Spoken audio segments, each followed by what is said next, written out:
Laura Lloyd, and welcome to Yes, You Can Taste, Touch, and Lick the Science, Methods for Student Engagement in Archaeology.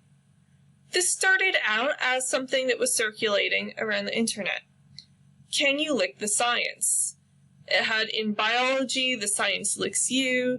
It also covered chemistry and geology, but there was no archaeology. So I decided to fill this gap. Taste is an application that's usually pretty easy. You can do this with public outreach, with agave roasting. If you're in a classroom, you can do a party. And at the end of the semester, students will bring in a food or dish with ingredients covering a region. You might have chips and salsa or chocolate from the New World. You might have something like lentils or hummus from the Old World. And it doesn't have to be totally original ingredients for the purpose of this. For example, you might have mangoes in a New World dish, but of course mangoes didn't originate there. And yes, these are tiny eggplants and a giant lemon. For an improved application, so end of the semester party summarizes things, but what if you want to take this to the next level? I do this with student presentations, and I do this with my night classes specifically. They research and bring in a dish that represents food made by the culture that they're studying. And they have to list the ingredients in their presentation, as well as say what they changed, because you might not have totally authentic ingredients available to you or totally authentic methods available. For example, this is Mexican rice, but really the only thing that's New World from this is the tomato, which is what gives it this orangey color. Now, not every class is really into food, so with that, I give students an option for presentation. So their presentation could be a food one. It could also be where they are teaching their classmates how to play an ancient game or some other activity instead. For touch, there's so many things that we can do. One really basic thing that we can do in an archaeology class is just bring things in, right? Pass them around and have students feel what amber feels like, or be able to touch carnelian, for example. Now, at the beginning of the semester, in the first week, I have two different activities. One is I bring in a mystery bag of tools. The other is I have students look at artifacts. For the mystery bag of tools, my students are pulling out, one per table, different things such as a trowel, and they're saying, okay, well, here's what it's made out of. This is how it seems like it was used. They're looking to see if they have writing, so what can you say about the culture? And your goal is to figure out who would have had this backpack as they're pulling out different items. And, of course, I do like to throw in a joke or two. We do use these in the field, so at some point somebody usually pulls out this tool here, which is a pastiche.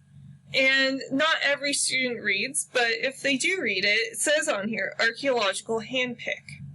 So at that point, it becomes really clear that this bag was from an archaeologist.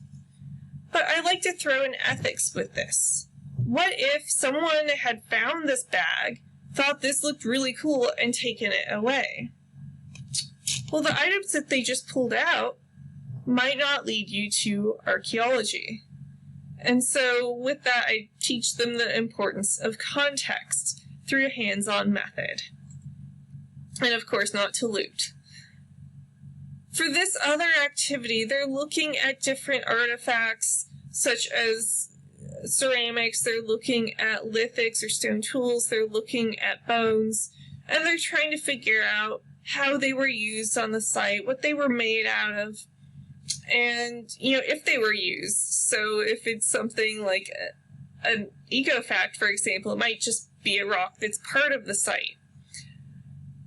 I have fun with this. They're only graded on whether they can figure out whether it was used or not. You know, they have to complete the sheet. So they have to say, well, I think this was made out of clay or stone or bone or wood or whatever. And then give an attempt at figuring out how it was used.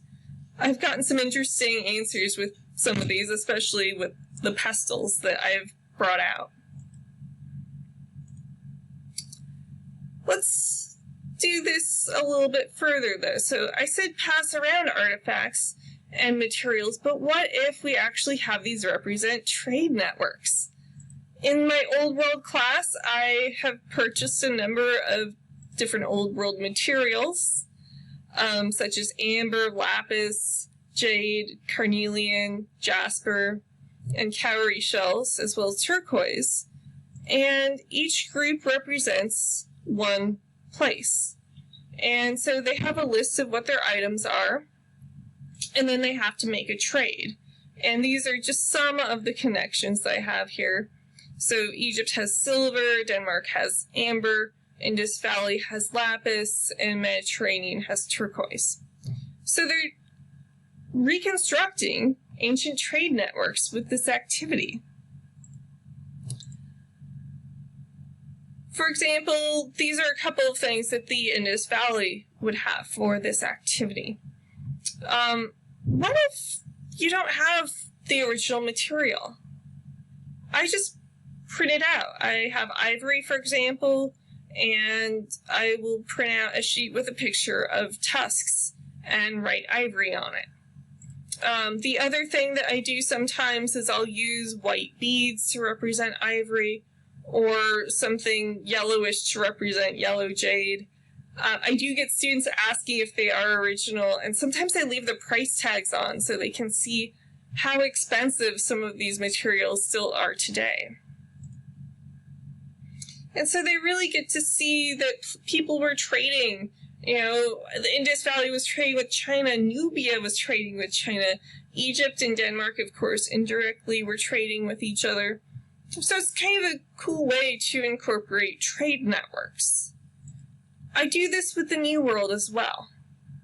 And I use the Mexica distribution networks.